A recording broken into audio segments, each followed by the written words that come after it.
रात का सन्नाटा गांव के किनारे खड़ा एक विशाल पीपल का पेड़ कहते हैं। इस पेड़ के नीचे रात में जो भी रुका वो कभी वापस नहीं लौटा। लोगों के बीच ये कहानी एक डरावनी दास्तान की तरह फैली थी। एक दिन गांव के सबसे निडर लड़के मोहन ने इस कहानी की सच्चाई जानने की ठानी। उसने अपने दोस्तों से कहा, मैं रात को पीपल के पेड़ के नीचे जाकर देखूंगा कि वहां भूत है या नहीं।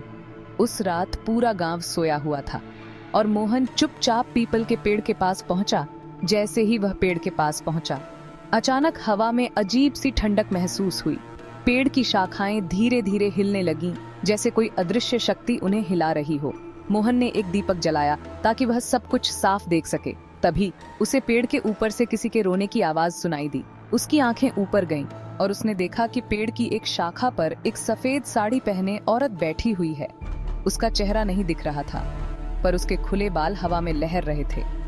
मोहन का दिल जोर जोर से धड़कने लगा, लेकिन उसने हिम्मत नहीं खोई। उसने उस औरत से पूछा, तुम कौन हो? औरत ने धीरे धीरे अपना चेहरा उठाया। उसकी आंखें खून जैसी लाल थीं। वह धीरे से बोली, मैं इस पेड़ की आत्मा हूँ जिसे यहाँ दफन किया गया था।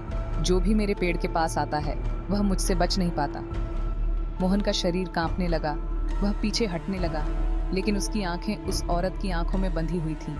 तभी औरत की लंबी उंगलियां उसकी तरफ बढ़ने लगीं। मोहन को लगा कि वह अब नहीं बचेगा, लेकिन तभी उसने अपनी जेब से एक छोटी सी पवित्र माला निकाली जो उसकी माँ ने उसे दी थी।